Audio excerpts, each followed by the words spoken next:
belum ada yang lain-lainnya, dia sendirian diserap efektif. Tapi udah kemakan, habis makan, udah makan banyak, ada sampah-sampah sisa makanan, terus makan suplemen, terus kemudian kan ada sebagian keblok kan ke bawah. Makanya ada yang kebuang. Makanya yang perut kosong itu agar dia full konsentrasi, dia sendiri masuk dulu. Setelah itu selesai setengah jam, 1 jam baru makan. Nah, itu untuk cara konsumsi herbal. Kenapa sih dianjurkan perut kosong itu efektif? Karena menghindari jangan kebuang-buang, cuman itu saja. Paham ya? Oke. Nah, ini sebenarnya di sini tuh untuk hasil yang maksimum dan cepat. Dan tidak dibuang-buang. Bapak Ibu udah beli 100.000, dibuang-buang sebagian. Sayang amat. Gitu. Paham ya? Oke, ini bisa diterima? Bisa ya? Oke, lanjut ya. Nah, ini mengenai zat aktif. Oh, saya kecil-kecil nggak kelihatan ya. Nggak apa-apa. Tapi ini sudah saya bedah tentang bahan baku real kiras ini dari mulai cherry, kemudian delima, cordyceps, maka Butea superba. Ini kandungan senyawa bioaktif yang di atas, yang bawa vitamin, mineral, lemak. Lemak itu juga ada di lemak penting dalam tubuh tuan, ya, seperti VCO. Itu kan lemak.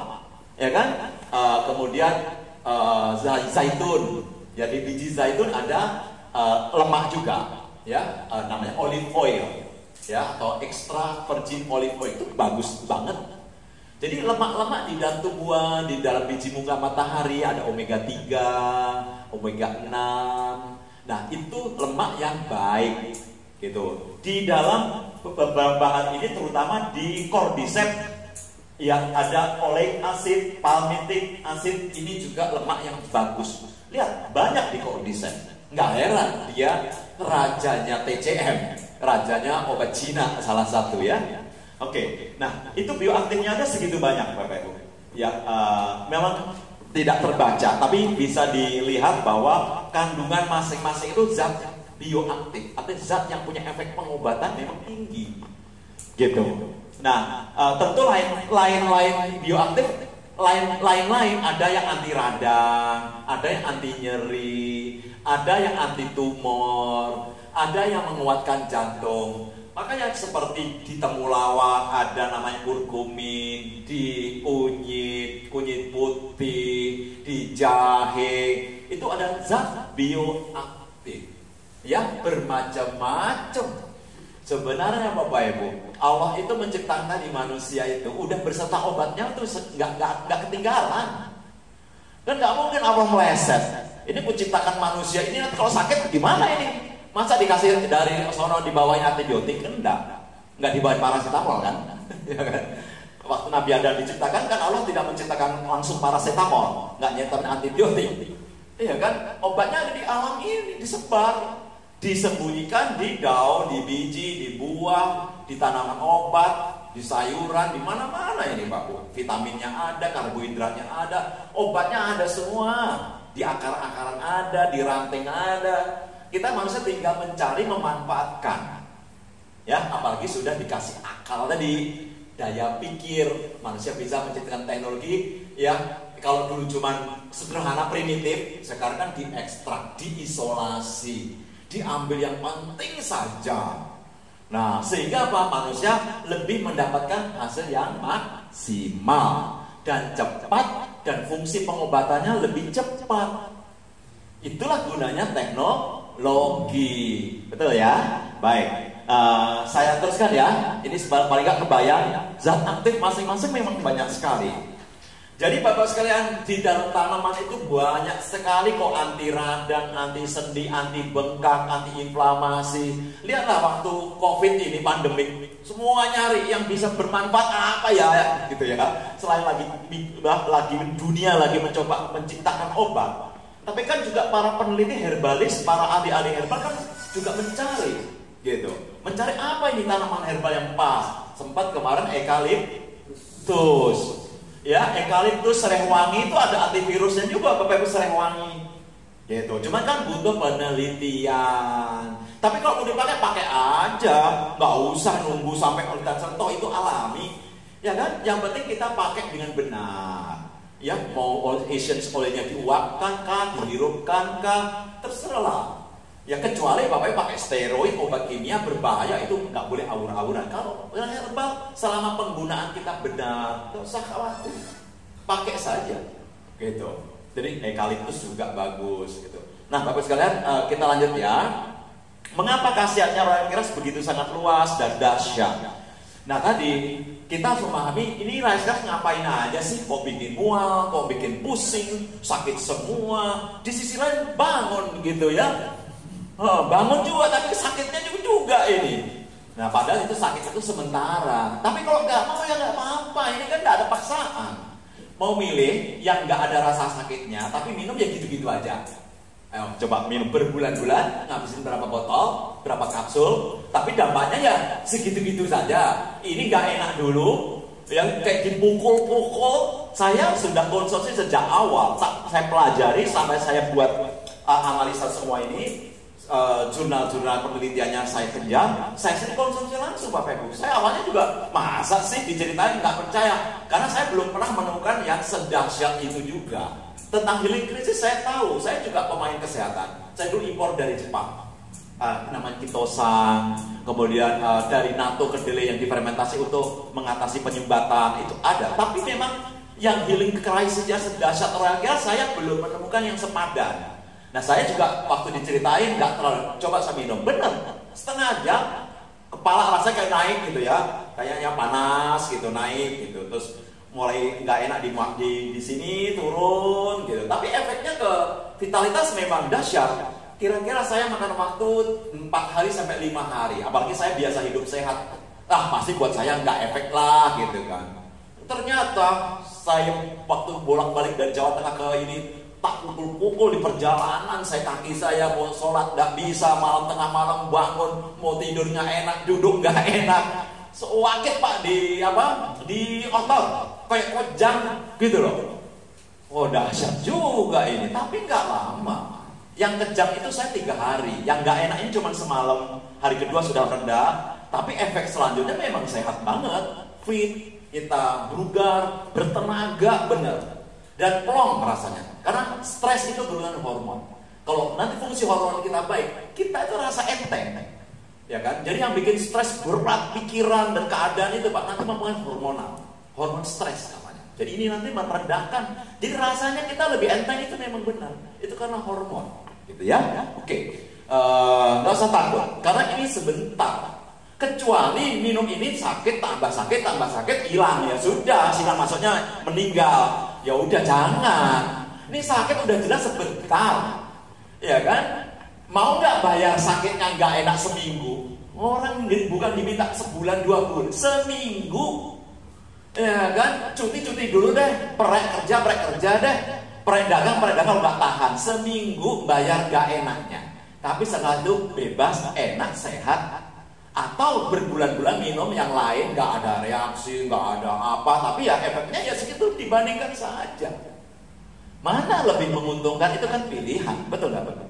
Nah, jadi Bapak Ibu juga jangan terlalu khawatir nanti menghadapi orang-orang tentang reaksi. Jangan kebawa malah, ya jadi takut juga gitu ya. Kalau Bapak Ibu takut nanti yang minum klien-klien jadi malah bingung. Gimana Bapak sendiri khawatir gitu ya? Harus percaya diri, sebentar ini. Nah, bagaimana reaksi itu nanti saya jelaskan. Kita akan menuju ke sana ya, pelan-pelan ya.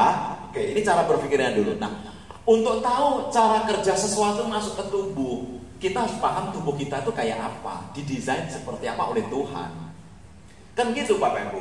Bapak Ibu loh ngasih telur ke anaknya, misalkan anaknya 5. Ya dikasih sama telur ayam, telur rebus. Satu bisulan, satu alergi, satu biasa-biasa, satu diare. Gimana coba jelasinnya? Bener ada nggak begitu?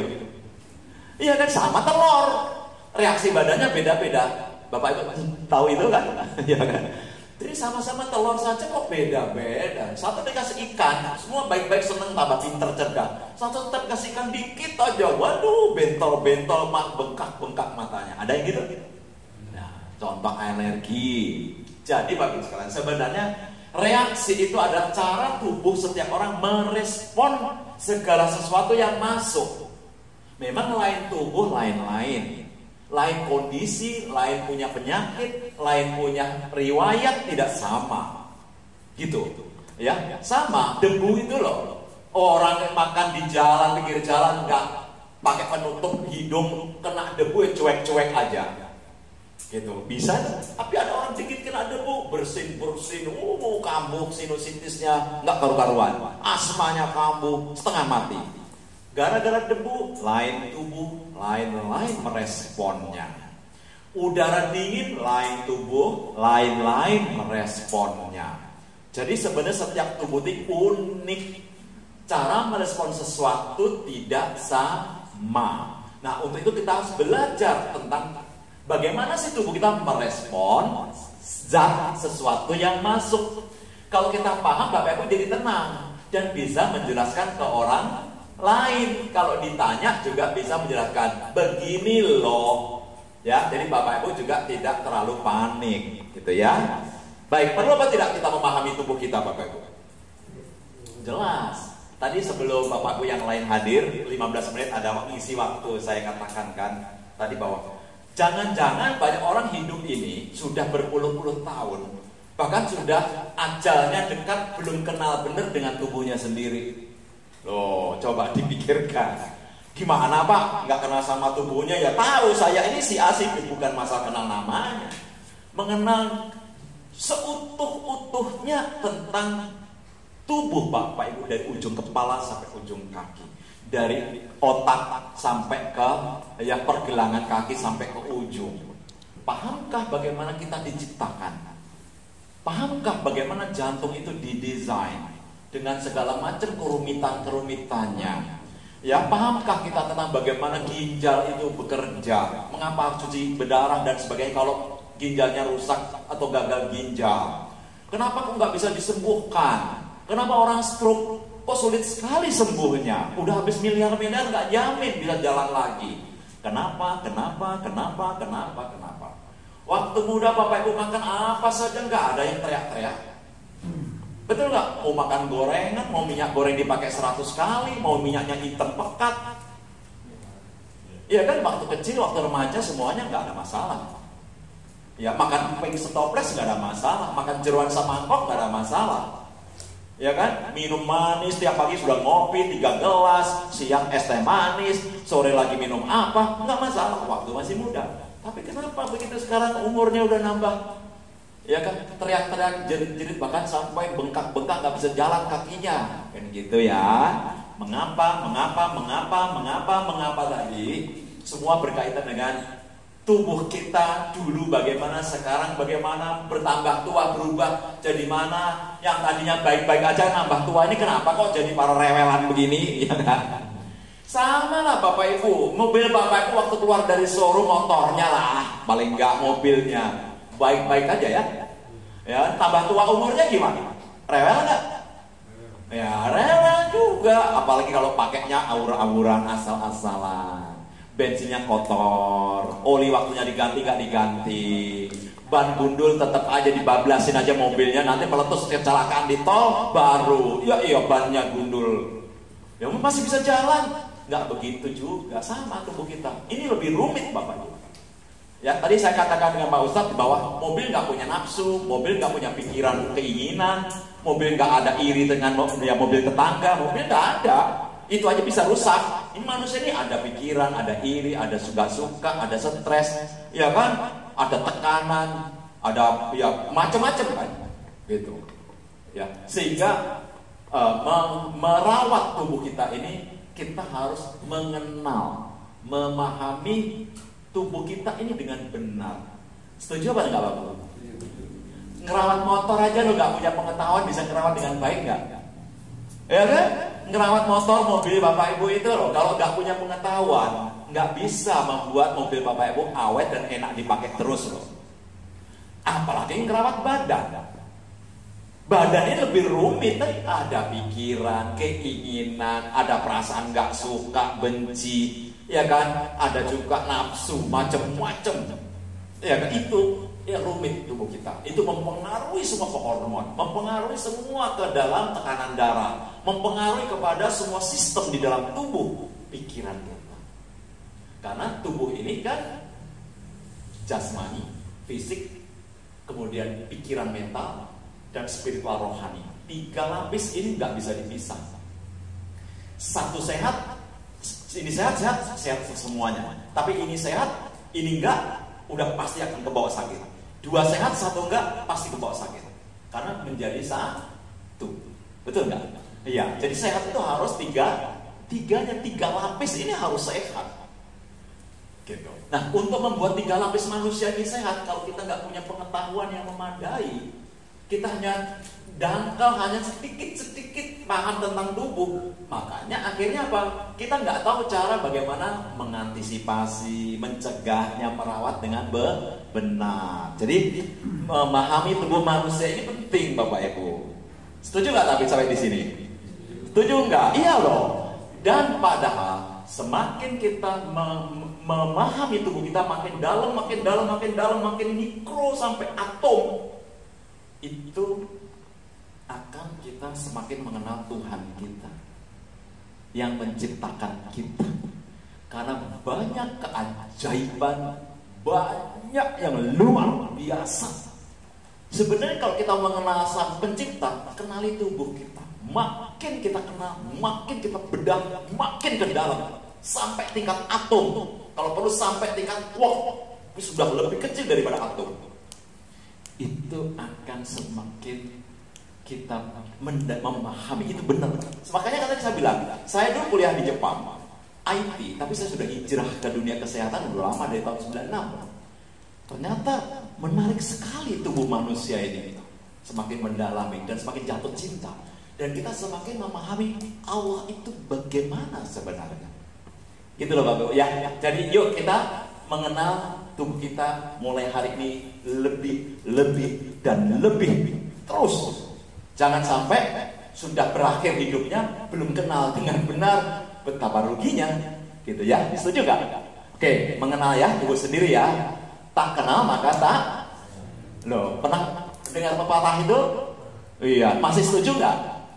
Masih setuju? Masih bisa dipakai nggak? Masih ya? Iya loh. Tak kenal maka tak sayang. Mengenal itu berarti kita memahami segala sesuatunya ya dengan baik. Iya, luar biasa. Sayang sama istrinya, sama suami pasangannya. Kalau nggak kenal mana bisa sayang? Mau baik buruknya loh, dua-duanya loh. Jadi tak kenal maka sama tubuh juga sama. Tak kenal nggak mungkin sayang. Makanya lebih sayang mobilnya. Manusia lebih sayang sama mobilnya sama daripada badannya. Loh, faktanya banyak nggak seperti itu? Banyak Bapak Ibu mobil kebaret sendiri sedikit bisa 7 hari 7 malam nggak bisa tidur, nggak bisa makan. Uring-uringan, marahin anaknya, bodoh mobilnya nggak berhenti-berhenti. Ada orang begitu? Ada di luar sana, di sini nggak ada saya yakin, ya kan? Orang kadang-kadang lebih cinta sama kebendaan. Bukan nggak boleh menyukai kebendaan, butuh, tapi bukan kita sampai lebih mencintai kan gitu kan? Nah, karena orang nggak paham tubuh. Coba kalau paham dengan tubuh, saya yakin nggak usah dicerewetin, nggak usah diperintah-perintah. Jaga makan yang baik ya, olahraga ya, jangan merokok ya, ya kan? Bangun yang rajin ya, bangun tidur jangan kaki ya, jangan makan gorengan ya, gini, nggak usah. Udah nggak perlu lagi orang terlalu dicerewetin, diomongin, nggak. Yakin Bapak Ibu, semua akan menjalankan kehidupan lebih baik tanpa disuruh-suruh orang lain. Kalau mengenal dan memahami tubuh dengan sendiri. Karena akan sayang tadi loh. Di atas sayang apa? Ya, di atas sayang. Cinta. Iya. Kok cinta itu udah ada pengorbanan, bener gak? Kalau sayang itu belum tentu. Ada pengorbanan kecil. Kalau udah cinta itu udah pasti ada pengorbanannya. Bahkan nyawa dipertaruhkan demi orang yang dicintai. Termasuk cinta orang tua sama anak. Gitu. Sama badan juga sama. Kalau Bapak Ibu memahami, akhirnya nanti menyayangi dan mencintai, pengorbanannya sudah enggak kira-kira itu. Makanya kalau orang masih bilang mahal, masih bilang mahal, belum ngerti, belum bisa menilai mahalnya tubuh itu, mahalnya ya kesehatan gitu ya. Oke. Jadi ini pola pikir saja. Sekarang kita flashback sedikit untuk mulai memahami kita. Melihat video ini sebentar boleh ya? Ya kan? Saya besarkan ininya.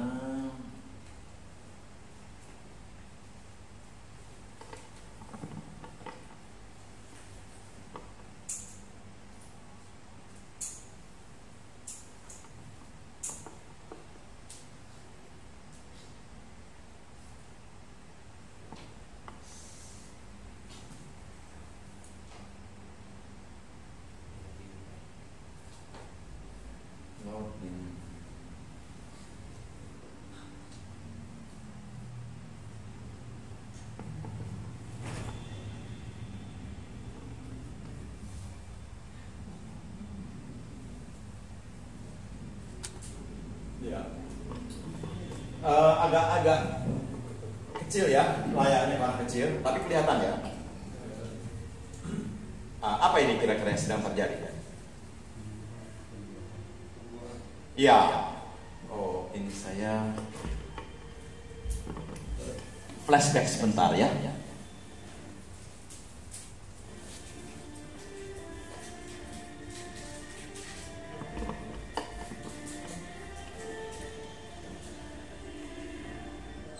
Ya, itulah awal mula penciptaan dan kita memulai perjalanannya dari situ, toh? Ya, sang ayah dan ibu pulang dari kantor kan, sampai rumah kan. Jadi dari sperma sel bapak yang diangkut oleh sperma yang jumlahnya puluhan juta ini, bisa 20 juta, bisa lebih. Dia untuk perjalanan yang panjang untuk bertemu sel telur. Ya, sang putri, ya, sel telur dari ibu.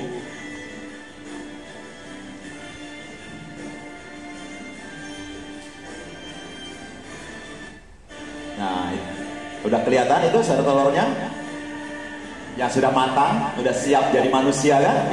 Itu asal usul. Ini asal usul kita, Bapak Ibu. Sel telur. Ya kan? Nah, asal usulnya itu tuh. Itu namanya sel telur, ovum. Maaf.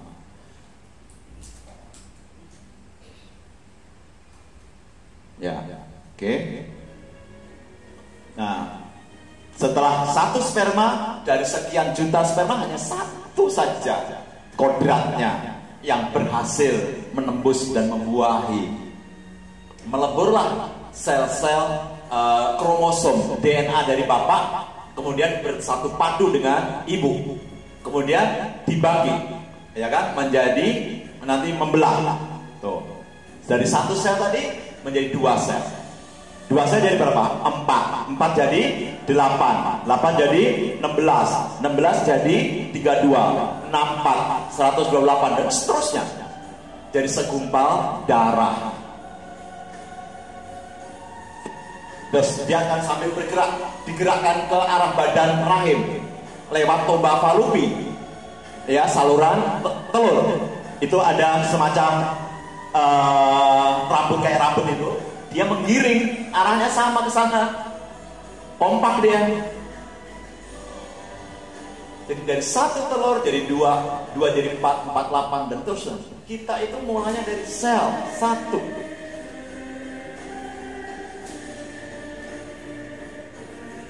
Nah, ini udah mulai.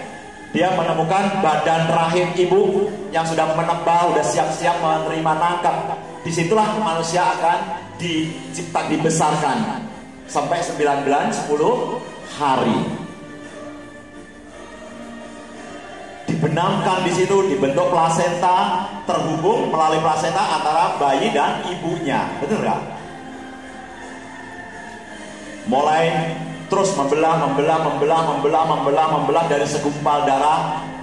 Ya, mulai membentuk tulang belakang, membentuk calon otak, membentuk semua organ ini. Tuh, saya percepat dikit ya. Ini hitungan hanya minggu, ya kan? Berapa minggu udah begini bentuknya. Tuh plasentanya itu.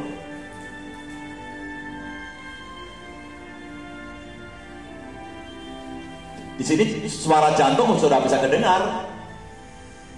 Kalau di USG kan terdengar. Tuh.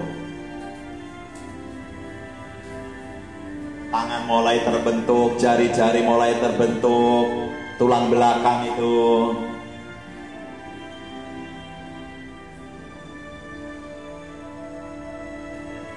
Pernah lihat film ini? Ada yang baru pertama kali? Ya, ini saya cuma ingin mulai memperkenalkan.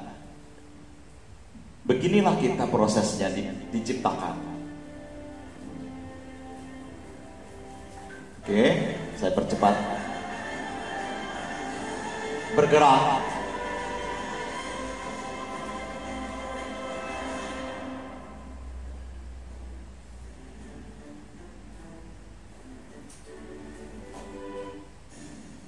Oke, dan muncul kelahirannya. Oke, baik. Saya hanya percepat aja karena waktunya terbatas. Oke, gimana? Luar biasa. Ya, 9 bulan 10 hari baru jantung semua lengkap. Nah, setelah kita lahir berapa banyak sel kita? Pernah tahu? Nah, ini penting nih Bapak Ibu mulai memahami.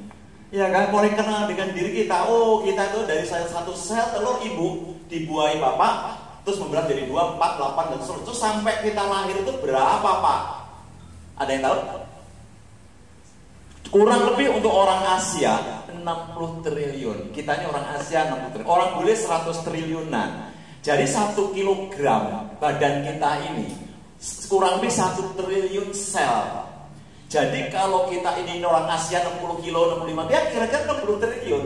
Orang bule gede-gede badannya itu memang 100 triliun. Kira-kira seperti itu. Paham ya? Mulai ini saya mau mengajak jalan-jalan ke dalam diri tubuh kita Bapak Ibu. Dari mulai penciptaan tadi. Jadi manusia itu sama dengan sel.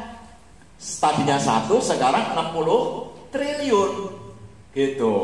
Nah, sel membentuk jaringan. Jaringan bentuk organ. Jaringan itu ya bagian kecil. Misalnya bagian dari jantung diambil sebagian untuk jaringan. Usus diambil sebagian untuk jaringan. Kumpulan sel ya bagian dari jantung, bagian dari paru-paru jaringan. Tapi kalau sudah jantung seutuhnya namanya organ. Paru-paru itu organ. Ya, lever itu organ. Begitulah. Nah, organ ini membentuk sistem. Misalnya sistem pernapasan yang memompa udara, oksigen masuk ke dalam itu melibatkan paru-paru, ya kan? Melibatkan saluran tenggorokan ini dari hidung sampai tenggorokan sampai cabang-cabang ini sampai paru-paru. Itu sistem pernapasan. Sistem peredaran darah yang mengalirkan darah ke seluruh tubuh, jantung, pembuluh darah sama darah. Sistem pembuangan yang ginjal, kantong kemih. Ya, kantong untuk nampung urin sementara itu sebelum penuh sebelum dikeluarkan itu kandung kencing, gitu kan? Itu namanya sistem pembuangan.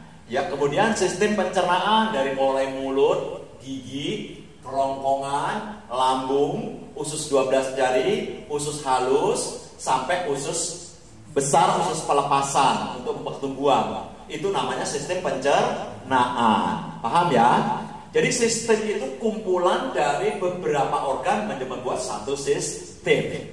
Nah, seperti ini Bapak Ibu tubuh manusia itu rancangannya. Jadi sehat itu kan sebenarnya Bapak Ibu konsumsi Royal Kiras atau mau mengenalkan herbal apapun Royal Kiras kepada nanti orang lain masyarakat, kan tujuannya pengen sehat. Betul nggak? Ini ngapain sih ini mahal-mahal 1 kaleng 1 juta begini harus dibeli? Ya, mending aja kita beli kerupuk, bisa banyak kita makan kerupuk. Ya kan? Makan bakso banyak banget saya 1 juta. Karena kan sebenarnya semua muaranya manusia semua pengen sehat. Mau umur panjang tapi nggak mau penyakitan. Syukur-syukur sampai detik-detik ajal kita tuh sehat terus. Meninggalnya kayak orang zaman dulu di kursi malas, udah tua. Sidang lagi enak di kursi malas, bablas lewat. Nggak keluar masuk rumah sakit, nggak ngerasain untuk diobok-obok badannya, ya kan? Nggak di kemo-kemo, ya kan? Enak nggak meninggalnya kalau seperti itu?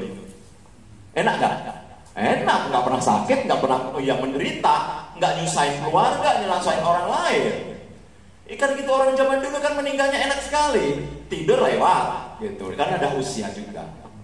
Nah, sebenarnya kita tuh semua tuh nyari ini, nyari itu, minum ini, minum itu, obatan ini, obat orang, nyari sinse, nyari apa tuh apa sih? Mau sehat, ya kan? Betul nggak? Iya. Siapa sih yang mau sakit, Bapak Ibu? Nggak ada. Semua orang mau sehat. Cuma gimana caranya sehat sepanjang hidup itu kan yang dicari. Betul nggak? Sehat ya, awet muda, fungsi-fungsi yang baik, sistemnya baik, hormonnya baik, ya suami istri masih bisa harmonis gitu toh, ya kan? Gitu, makan ya masih enak, tidur nyenyak, kerja ibadah sempurna, itu kan yang dicari.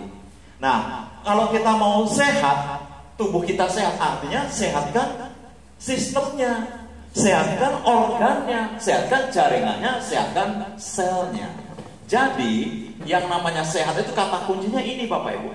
Ya kita itu disuruh mengurus 60 triliun sel kita ini urus dengan baik.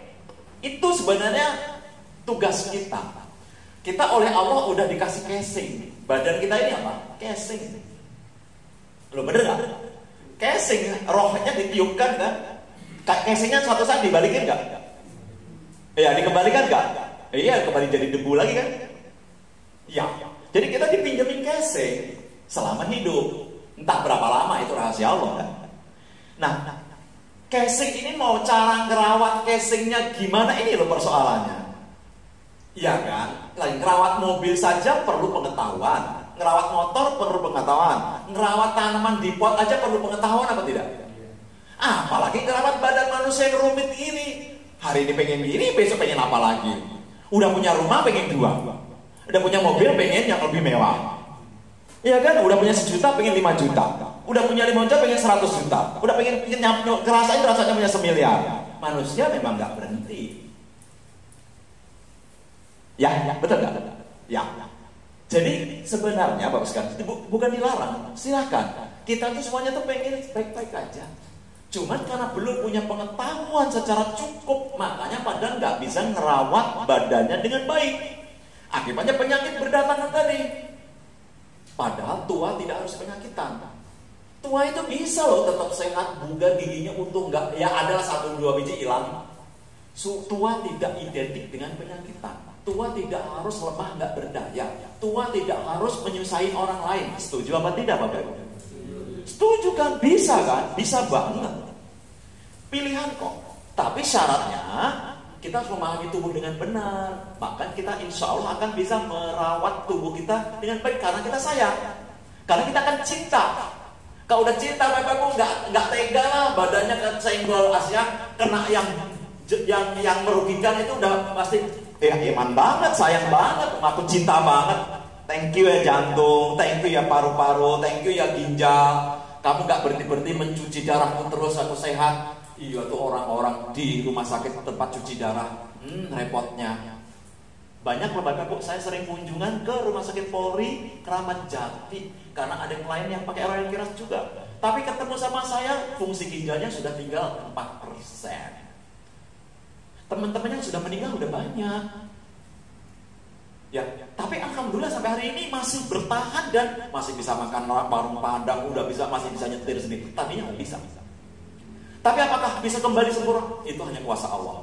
Masalahnya ketemu Royal Kiras, ketemu kita sudah tinggal di bawah 10%. Coba kalau ketemunya kemarin-kemarin. Nah tapi kalau ketemunya itu masih 50%, masih lumayan bagus, orang itu nggak mau beli, nggak mau minum.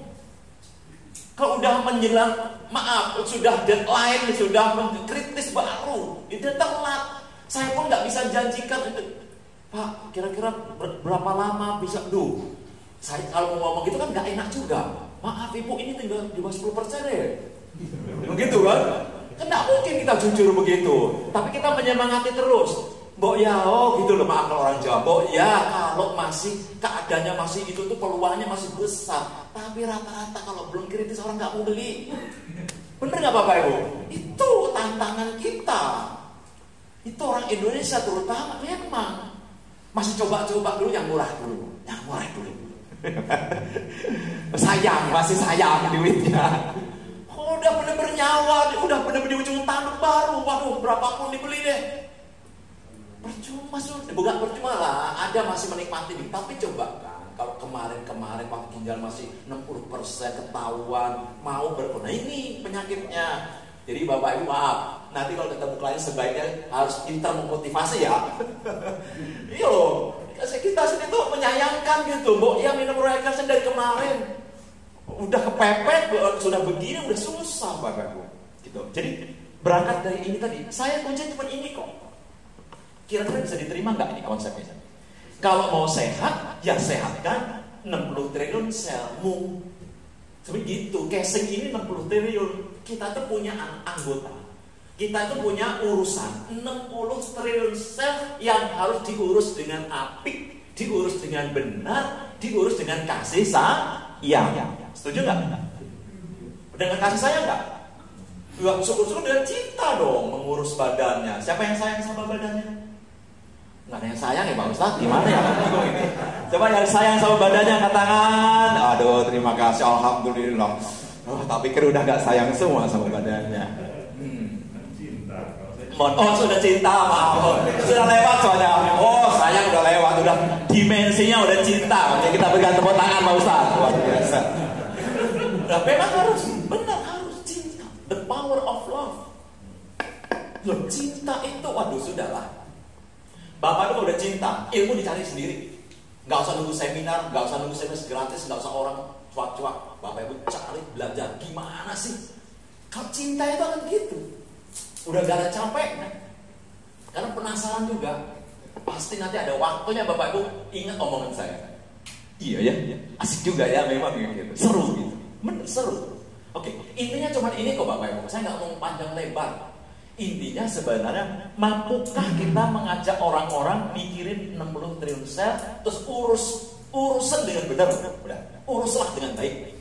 Tapi pakai pengetahuan dong. Nah, kalau kau nggak punya pengetahuan, lo gimana bisa ngurus dengan benar, Bapak Ibu? Tanya ibu di belakang. Bu, bikin kue saja. Kalau nggak punya pengetahuan, jadi gitu. Bikin kue sederhana ya. Kalau nggak ada pengetahuan nggak bisa. Apalagi ini ngurus badan yang rumit 60 triliun lagi jumlahnya.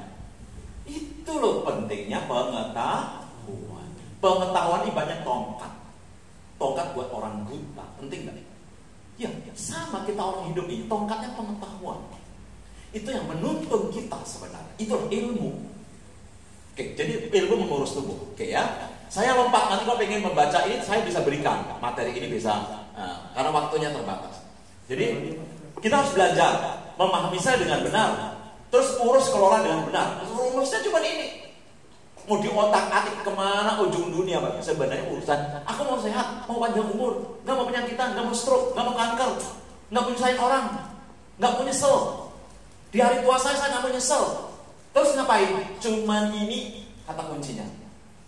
Tadi yang pertama sama ini. Dah. Kalau udah bisa paham ini sebenarnya ini jawabannya. Mau minum Royal Kiras, mau minum yang lain, mau ngapain, mau merubah gaya hidup, karena ini. Setuju apa tidak Bapak Ibu? Ya kan, kita itu kalau mau sehat tubuh kita berarti menyehatkan 6 triliun. Ya kelolalah dengan benar, uruslah mereka. Jangan diterlantarkan, jangan direcokin. Apalagi dikasih yang malah ganggu. Katanya sayang, jantung, tapi makanya jeroan melulu. Makanya yang lemak-lemak, yang gaji-gaji melulu. Kan bikin jantungnya, bos, ya tobat. Ini loh lemaknya tinggi, kolesterol dan tinggi. Masih juga nih, yang masuk adalah sate yang berlemak. Boleh makan sate, buang lemaknya. Boleh makan gulai, buang lemaknya. Ya kan? Boleh makan sesekali goreng-goreng, jangan tiap hari. Gitu aja. Terus pilihlah minyaknya yang sudah gak hitam. Itu udah penuh radikal bebas, Bapak. Betul.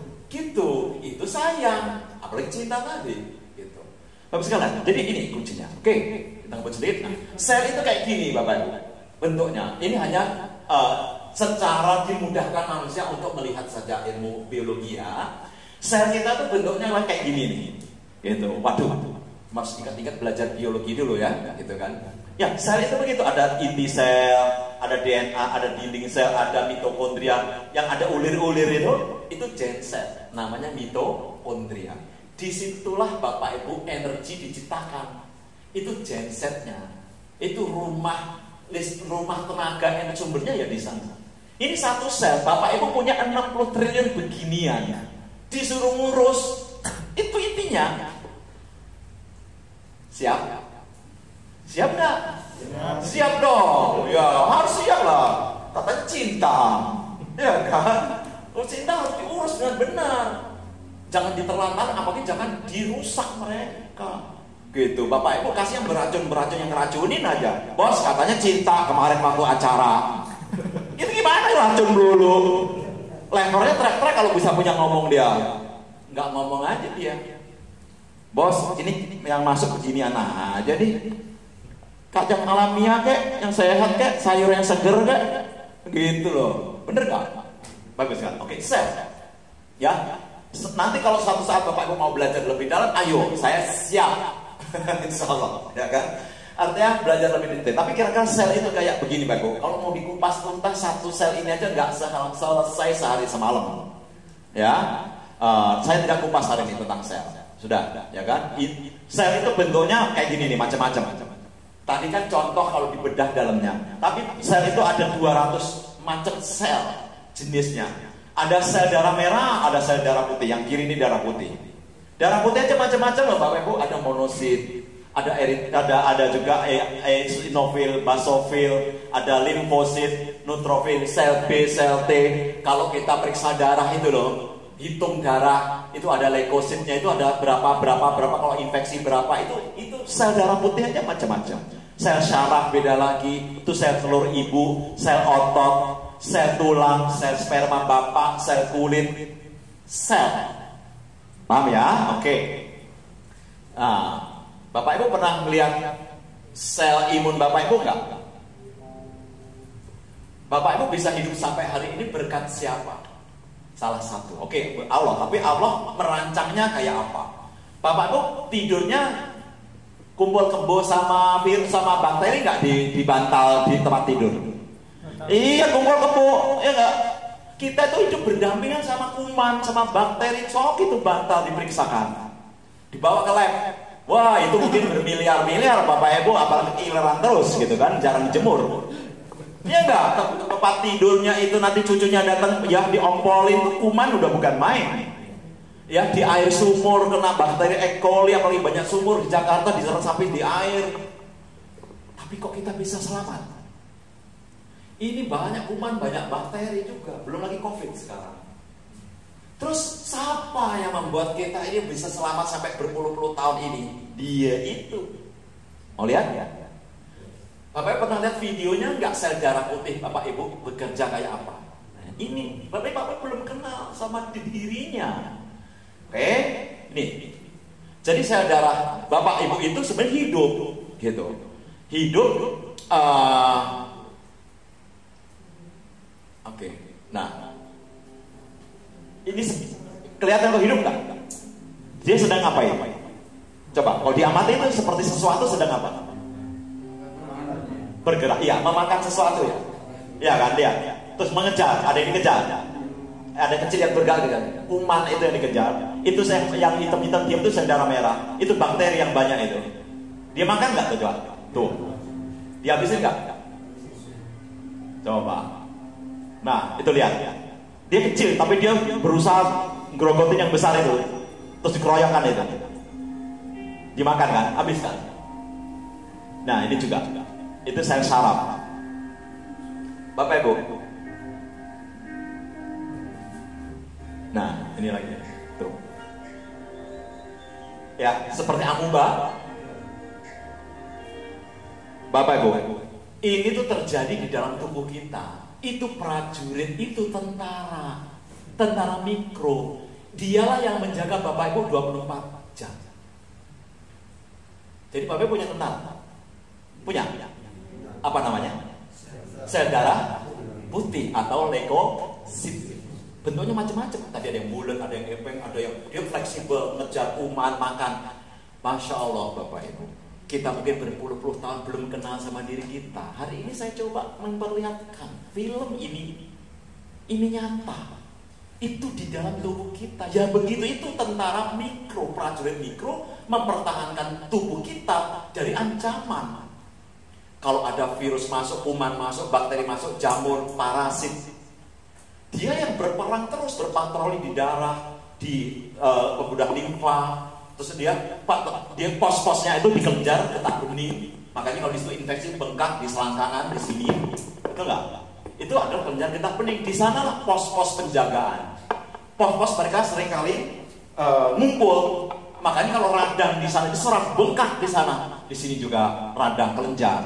Kelenjar itu simpul-simpul. Para prajurit itu suka berkumpul.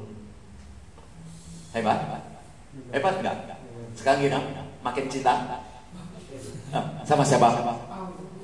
Iya, makin bersyukur. Loh, Bapak Ibu, kita dikasih umur panjang ini, Allah melengkapi semuanya sistem. Ini sistem imun, sistem kekebalan tubuh. Bapak Ibu kan nggak berhenti-berhenti dihajar sama kuman, menghirup. Ada yang bersin, ada yang batuk sebelahnya, ada yang flu. Bapak Ibu baik-baik aja, karena tentara Bapak Ibu melawan, termasuk COVID ini. Nah, jadi kekebalan tubuh itu kayak gitu bentuknya. Hidup. Bapak Ibu nggak pernah kan lihat kayak gitu. Hidup. Masya Allah.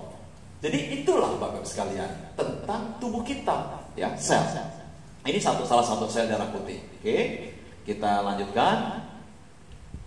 Oke, saya tidak. Nah, ini organ-organ seluruh tubuh tadi, ya. Ada ginjal, paru-paru, usus, lever. Itu mesin yang hidupkan kita. Kalau tulang, otot ini bukan mesin, dia kerangka yang bikin kita bisa berdiri tegak. Kita nggak kayak cacing, ya kan? Karena kita ada kerangka, pelindung kulit. Tapi mesin yang menghidupkan kita sehingga kita bisa tetap hidup hari ini adalah otak. Ini komputernya, ya kan? Bosnya, yang tukang perintah, tukang suruh, koordinator utama. Pentagonnya itu di sana, Bapak, sumber pemerintahan. Ya, paling pusat itu otak. Kemudian jantung. Jelas, mesin pompa. Kalau jantungnya berhenti, mati nggak? Iya, memompa darah terus. Darah boleh nggak berhenti? Darah harus jalan terus, ngalir terus. Siapa yang memompa jantung? Jantung yang cuma sekepal tangan ini loh. Jantung Bapak Ibu itu sebesar kepala tangan kanan. Segitu, coba lihat tangannya. Kanan, jangan kiri dong. Yang kanan. Kira-kira jantung Bapak Ibu ya segitu, ada di sini. Besarnya. Dan dia tiap hari bergalon-galon darah dipompa terus. Nggak pernah berdiam, nggak pernah berhenti. Nah, hidup 40 tahun, 50 tahun, kira-kira jantungnya capek nggak Pak Ibu? Lelah nggak? Lelah kalau tuannya makannya asal-asalan. Ya kan, yang bikin darahnya kental, darahnya banyak lemak, darah gula, darahnya jorok, banyak asam urat, nggak pernah olahraga, nggak keringatan, kan racun nggak dibuang. Minumnya udah jarang, darahnya kan kental kalau minum jarang Bapak Ibu. Kalau minumnya jarang kencing, jarang keringat apalagi, ya wis. Darah itu penuh sampah, kental, berat nggak kerja jantung? Berat banget kalau dia bisa ngomong, bos, ya tobat. Capek bos, capek nih, gitu. Kok makin hari makin ngos-ngosan nih kerjaku. Ya jalan kaki kalau pagi, jangan males. Ya kan? Ya. Paru-paru mesin pompa udara, ginjal mesin cuci tadi, lambung mesin mencerna, dan seterusnya. Mesin-mesin itu harus dirawat apa enggak? Ya iya. Dan merawatnya gimana? Perlu pengetahuan. Nggak ada pengetahuan, nggak bisa ngerawatnya Bapak Ibu. Nah, ini contoh darah ya. Kalau kita lihat pembuluh darah itu rumitnya kayak gitu Bapak Ibu. Pembuluh darah itu kalau diambil, ya sampai ke kaki berdagang. Bapak Ibu lihat pohon digundulin daunnya, yaitu dari pangkal sampai ke ranting. Begitulah kira-kira pembuluh darah rumitnya. Atau akar, cabut dari yang batang sampai akar besar, akar kecil sampai ujung. Kira-kira pembuluh darah itu ya kayak gitu. Cuman ukurannya kecil banget. Paham? Di paru-paru ini. Makanya kalau kita seringkali kesemutan, kram-kram, terus sakit buat nginjak, yang asam urat tinggi, ya iya. Darah yang semakin hari kayak sungai Ciliwung yang makin kotor, sampah semua dijeburin ke sana terus suruh ngalir dengan sempurna. Gimana ngalirnya ceritanya? Padahal dia jauh dari jantung, jauh dari pompa. Pompanya di sini, kaki di sana, di bawah melulu. Kecuali bapakku besok gantian, kepala di bawah, kaki di atas kalau jalan. Gantian dia, gitu. Pasti kakek akan senang. Gitu dong bos, gantian kita di bawah diinjak melulu nih. Iya kan? Sekali-kali kita di atas kek gitu, jadi kena gravitasi enak gitu loh. Bapak ibu kodratnya dia di bawah gitu. Ini rumitnya pembuluh darah. Terus darah disuruh ngalir di tempat yang sempit kayak begitu. Ya kan? Nah, ini pembuluh darah jantung. Nih koroner. Jadi yang tebel itu namanya pembuluh koroner. Jadi kalau namanya jantung koroner itu, yang masalah adalah pembuluh darah koronernya masalah. Karena kolesterol, karena plak imbat. Kalau bisa dipasang ring, pasang ring. 1 ring 40 juta. Tinggal 3 ring, 4 ring. Monggo, silahkan. Ya kan? Orang lain pakai cincin, dia pakainya di jantung, ya. Bapak sekalian, kalau nggak bisa pasang ring, bypass, karena dia dibelokkan, nggak bisa dipasang ring, makanya bypass, ambil pembuluh darah dari kaki, dicangkok di situ. Itu kalau itu murah, Bapak Ibu paling 300 juta, 400 juta saja bosnya. Ya boleh pilih, gitu ya, oke. Tapi mudah-mudahan di sini sehat terus ya. Nah, Bapak sekalian, pokoknya kalau yang Bapak sekalian semakin paham tentang tubuh itu, waduh, seru lah. Nah, tadi sistem, saya tidak bahas ya. Sistem itu ada sistem pencernaan, sistem reproduksi, yang bisa punya keturunan, yang bisa jadi haid dengan normal, bisa punya anak, itu sistem reproduksi. Itu normal, sistem syaraf. Ya, sistem syaraf itu penting. Bapak Ibu bisa, tadi kesini pipis, bocor nggak di celana? Enggak kan? Bersyukur nggak? Alhamdulillah. Coba kalau sarafnya dol, ya bocor aja, ngompol aja di mana-mana. Orang stroke yang ngompol terus, itu sarafnya masalah karena stroke bisa, karena tua bisa. Kita bisa makan 3 kali, tapi kotoran kita disimpan baik-baik di sana, baru besok pagi ada kebelet, merasa baru ke belakang, baru kita ngejang. Itu semua syaraf yang mengendalikan, mengatur pintu kencing, kemudian kotoran dan lain-lain. Ngedip ini aja syaraf, betul nggak? Itu kerja syaraf, sistem endokrin. Nah ini yang kita mau bahas, sistem hormon. Nah, Bapak sekalian, tubuh ini tadi ada bosnya, ada mesin-mesinnya. Mereka tuh mesin-mesin tubuh kita, organ-organ penting ini loh Bapak Ibu. Mereka tuh kerja sendiri-sendiri, masing-masing atau kerja dengan koordinasi yang baik. Ya. Jantung kerja sendirian, paru-paru kerja sendirian, enggak kan? Semua dengan koordinasi, gitu. Diatur enggak? Ya ada pengaturan enggak? Ada pengendalian enggak? Jelas. Kapan Bapak Ibu jantung harus cepat mompanya? Kalau lagi olahraga, lagi jalan, darah harus ngalir banyak ke sana, maka jantungnya mompanya cepat, ya kan? Kalau Bapak habis makan banyak, kenapa ngantuk? Kan gitu kan? Karena darah dialirkan ke lambung, lambungnya lagi mencerna. Dia butuh energi banyak, makanya jadi ngantuk karena darahnya ngalir ke sana. Di sini berkurang, bos tidur yuk, gitu kan? Ngantuk karena darahnya ngalir ke bagian lain. Itu semua diatur. Nah, siapa yang mengatur tubuh kita? Sistem saraf dan sistem endokrin. Sistem endokrin itu sistem hormon, gitu. Itu sistem pengaturan, regulasi. Kalau di dalam kehidupan sebuah negara itu harus ada undang-undang, ada regulasi, pengaturan. Tubuh kita ini kayak negara, ya ada sistem keamanannya, ada sistem pemerintahannya, pusatnya di otak, satu ada saraf, satu hormon, paham? Oke, saya tidak kupas lagi setelah ini, nanti lain waktu. Nah ini kalau sistem saraf. Jadi Bapak Ibu, organ-organ usus itu semua bergerak, yang mengendalikan juga saraf, bosnya di otak. Bapak Ibu misalkan kemasukan racun makanan atau ada bakteri masuk, makan jorok tadi gitu kan, diare kan? Kalau diare itu yang baru dimakan keluar gak? Yang namanya usus masih encer.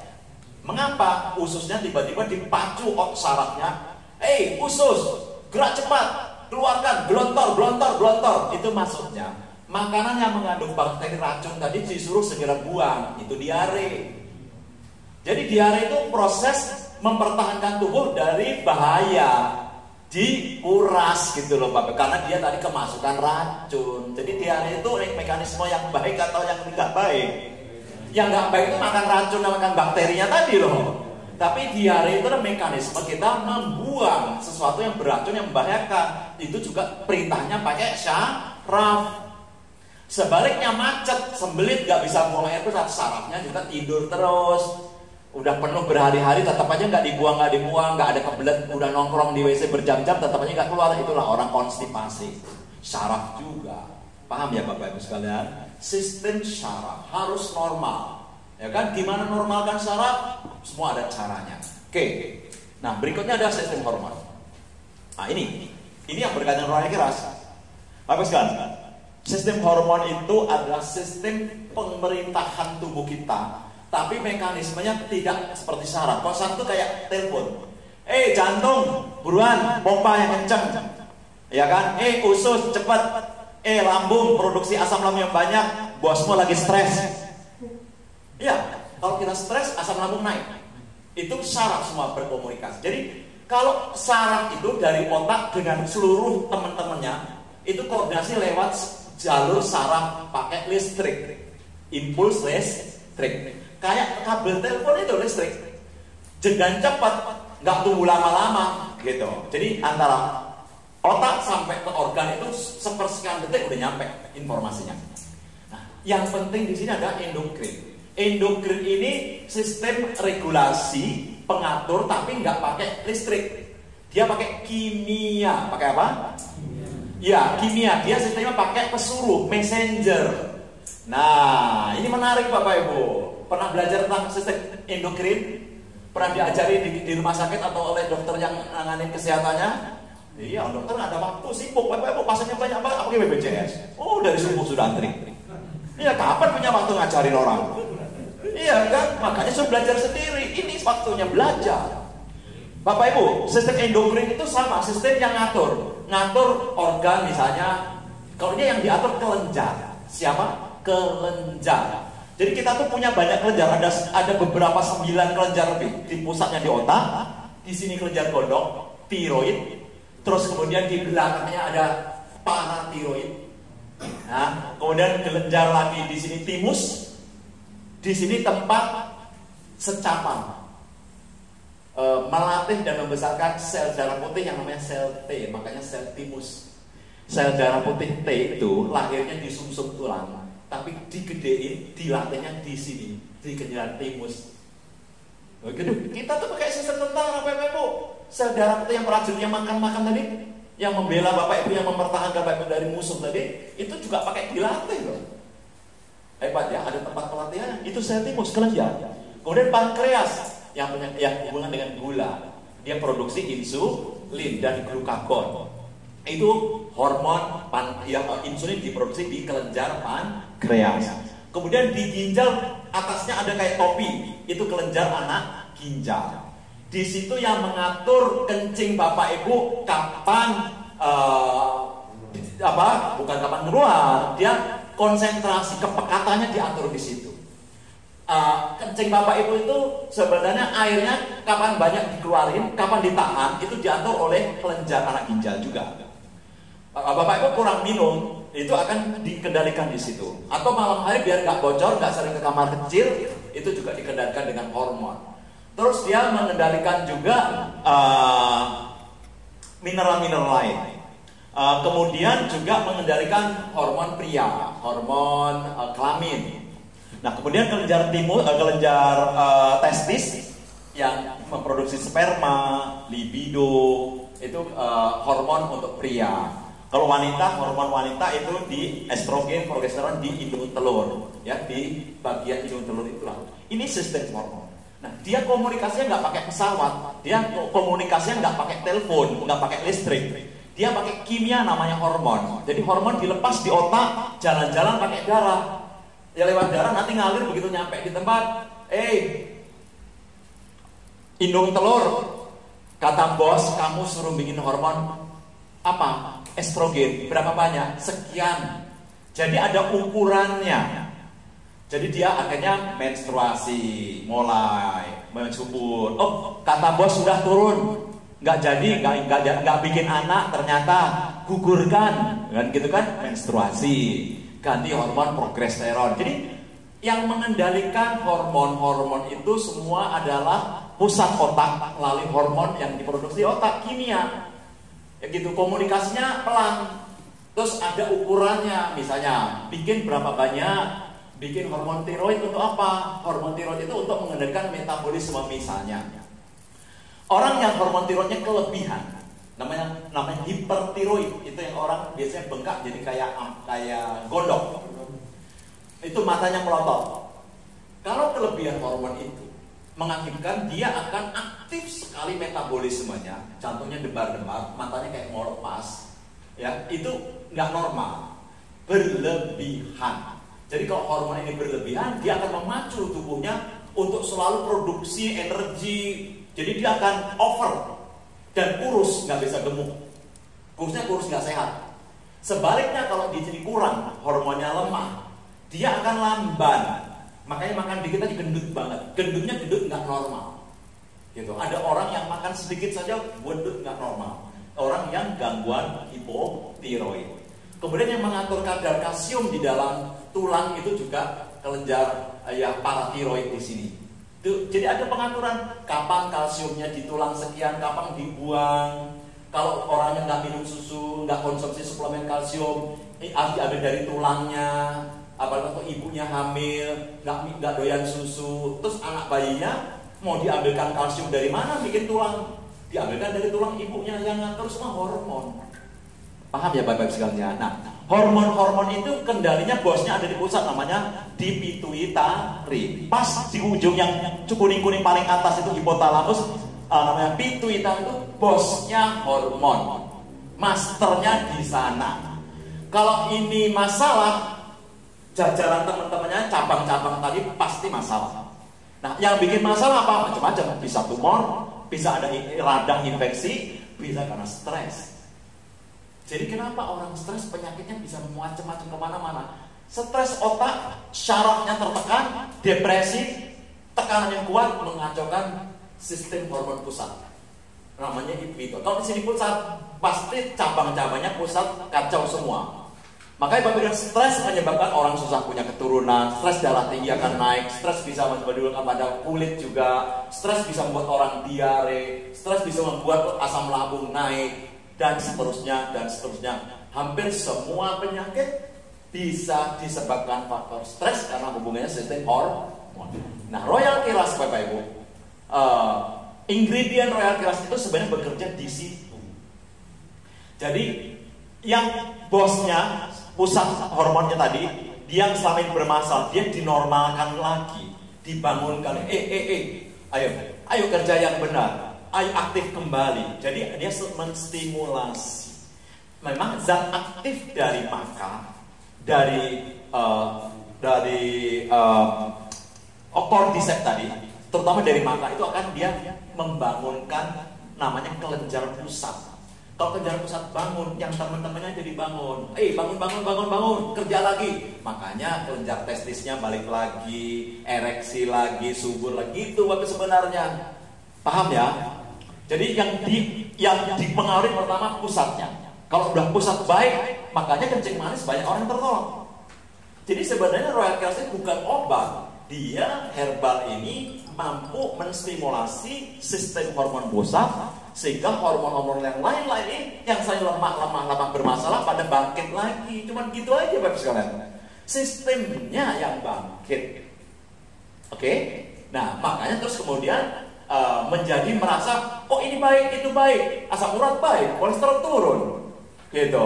Kok banyak yang baik karena sistem hormonalnya membaik. Bisa dipahami sampai di sini? Oke.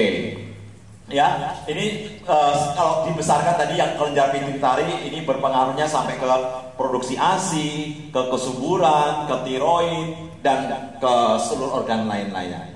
Memang belajar ilmu kesehatan, ilmu kedokteran, anatomi tubuh, ya harus sabar Bapak Ibu ya. Tapi kan Bapak Ibu bukan mau jadi dokter, ya, bukan mau jadi mau kuliah kedokteran. Yang penting bisa berimajinasi, bisa membayangkan, oh tubuh kita tuh begitu, cara kerja begitu, terus kita itu disuruh bagaimana, udah itu aja.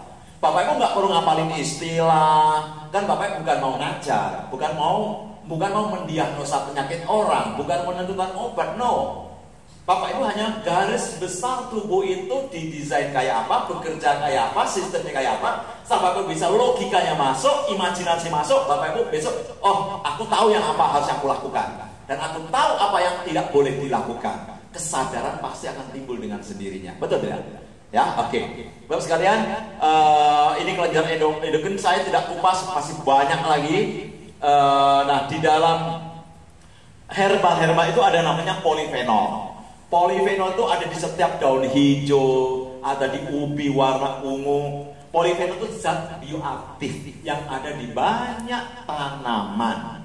Ya, polifenol merupakan zat kimia yang dapat ditemukan pada hampir semua tumbuhan, baik di bagian daun, bunga, buah, biji, akar, juga batang. Zat ini memiliki banyak gugus fenol dalam molekulnya.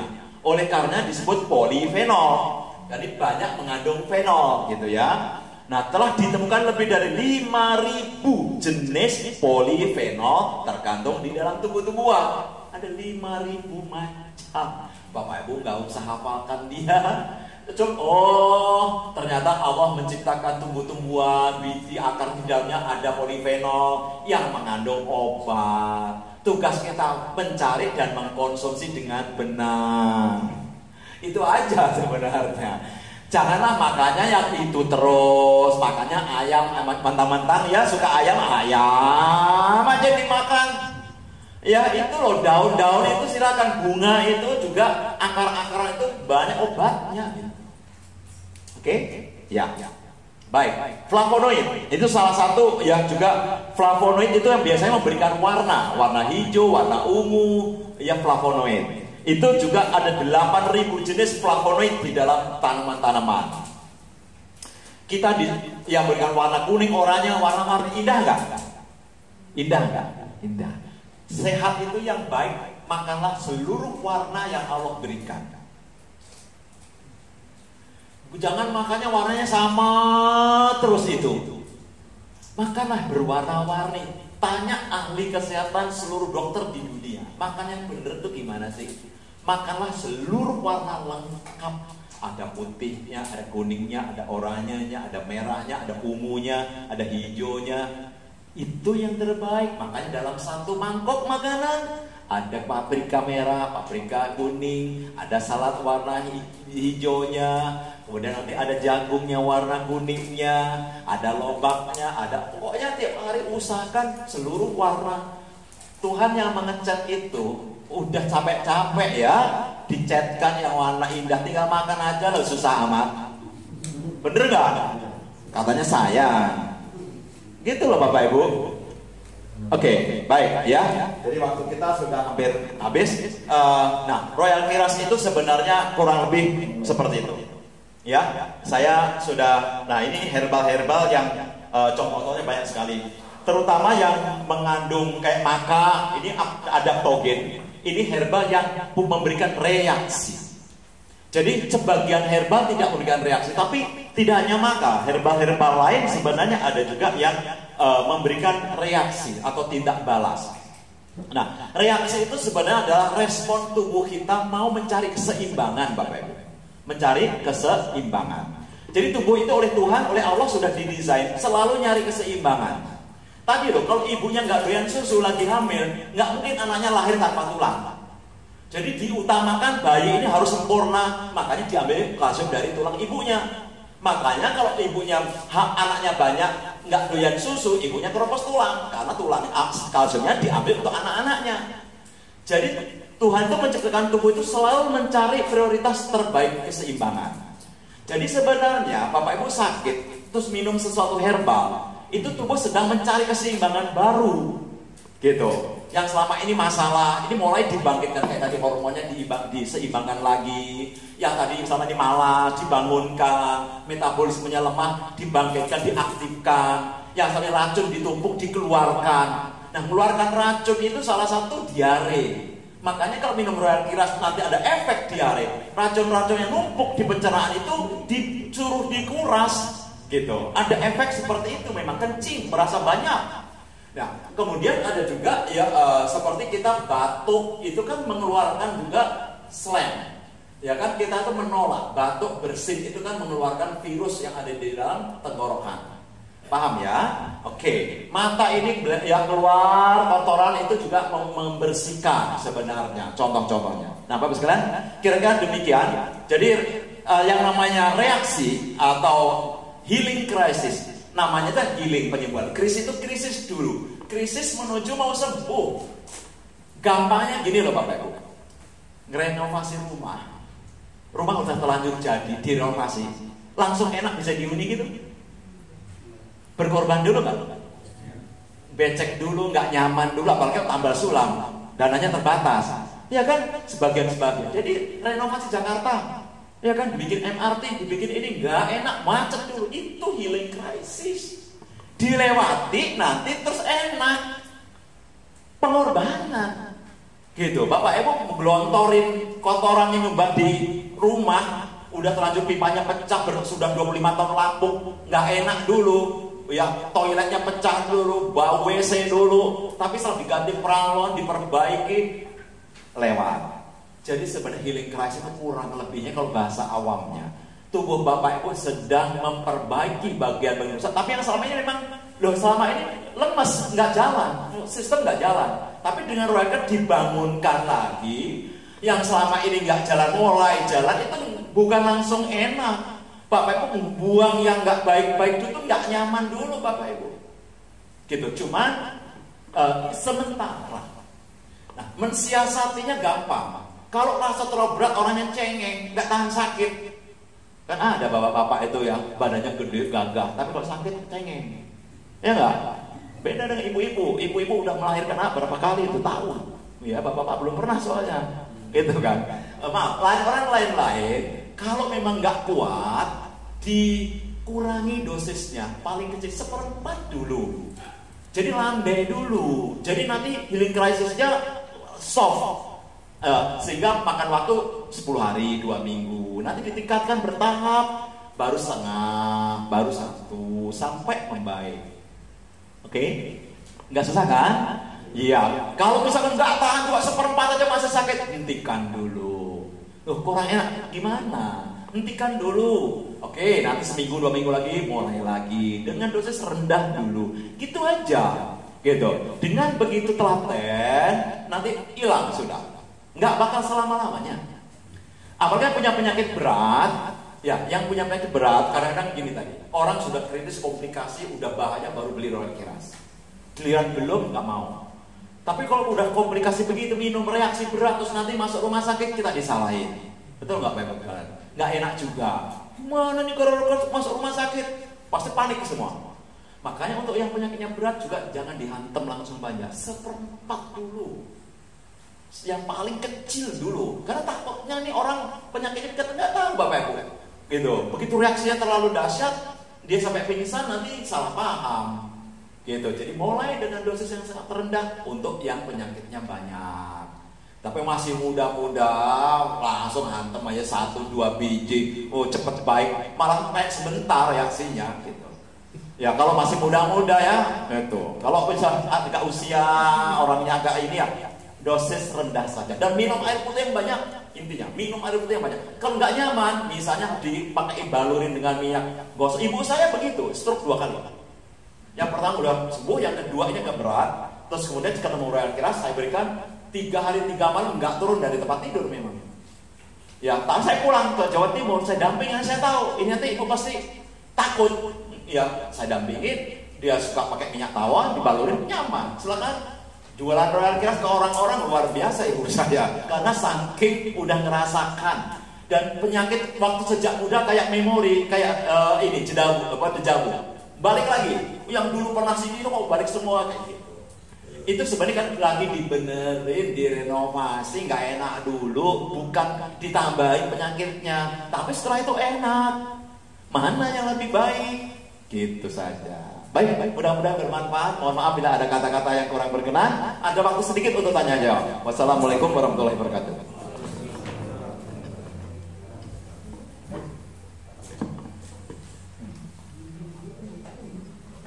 Oh ya.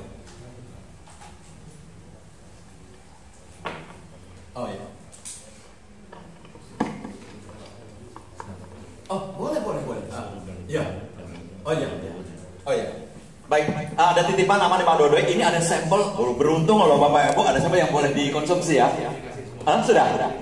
Oh sudah dikasih? Ya, jangan takut ya, boleh sekarang dikonsumsi nggak apa-apa. Ya, ditaruh di bawah lidah. Dibuka aja, dibuka, silakan. Jangan takut. Masih muda-muda begini, gitu ya. Satu aja biar terasa, gitu. Ngerasa dikonsumsi langsung di mulut-mulut di bawah lidah. Silakan langsung dibuka aja. Jangan dibawa pulang, nggak boleh dibawa pulang. Oh iya, nanti nggak diminum malahan. Kalau dibawa pulang dibalikin lagi. Ya, silakan. Langsung aja Pak. Ya, ada pertanyaan? Nanya. Ya.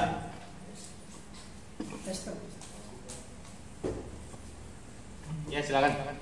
Assalamualaikum warahmatullahi wabarakatuh. Waalaikumsalam. Saya Taufik. Pak Taufik. Ya Taufik. Ya. Adanya Pak Umar. Oh. Ya. Jadi terima kasih banyak informasi dan ilmunya dari Bapak. Sama-sama Pak Taufik. Saya juga sebelum nyobain Royal Keros juga lihat komposisi dari herbalnya ya. Ya. Cordyceps juga salah satu yang pernah saya coba dulu. Itu emang bagus banget Cordyceps. Assalamualaikum Pak. Cuma saya ada Ya selamat datang Pak Dodo ya. Silakan Pak Dodo Pak. Saya ada beberapa pertanyaan tentang Royal Ya. Keros ya. Baik. Mungkin yang pertama adalah berapa sih usia minimal atau maksimal konsumsi Royal Keros? Gitu. Baik. Jadi apakah ada usia minimal berapa tahun gitu? Ya. Atau usia maksimalnya gitu? Ya. Siap. Terus mungkin ini pertanyaan di luar kali ya tentang monopoli harga. Oh. Karena kan di marketplace yang banyak ini, kebetulan saya juga salah satu stokis multi level marketing herbal syariah juga ya. Ya. Cuman kebanyakan semenjak ada marketplace ini jadi perang harga. Bahkan yang jadi agen baru pun sampai yang tingkat tertinggi itu hancur harganya sama marketplace gitu. Baik. Terus yang ketiga, apakah ada bahaya konsumsi dari Royal Keros sendiri? Gitu? Ya. Efek samping maksudnya. Efek samping Ya. yang bahaya gitu kan. Lalu Ya cukup dulu 3 ya. oh tidak ada. Ya. Biar yang lain.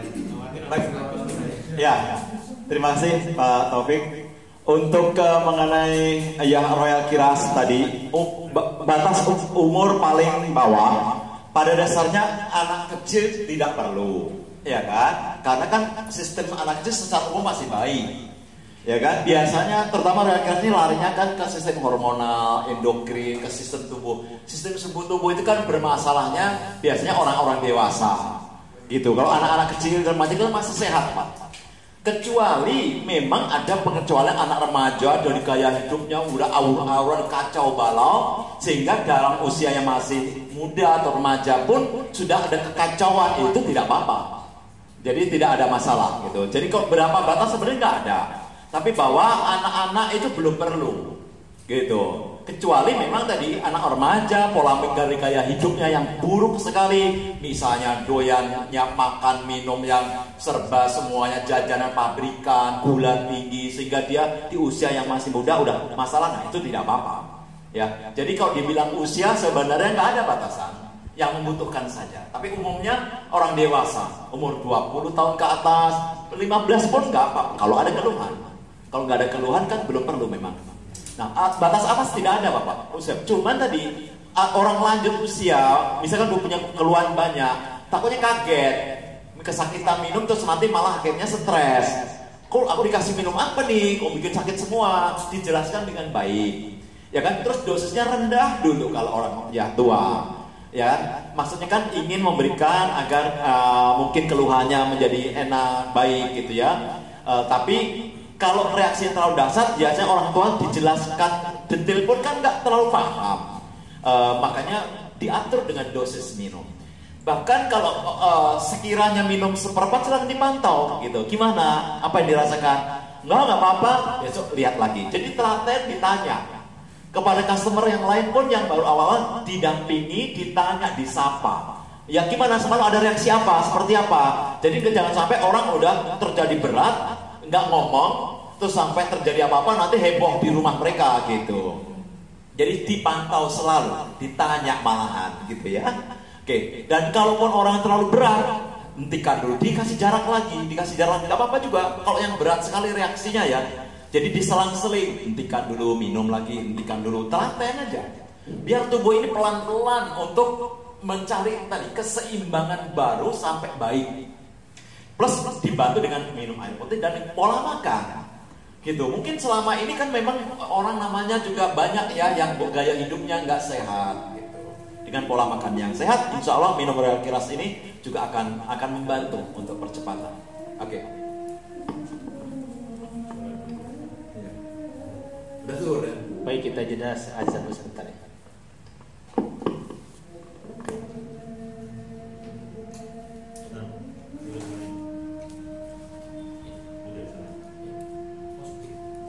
Udah tadi Al-Madini, surah Al-Madini. Tugasnya sama, tugas yang diberikan.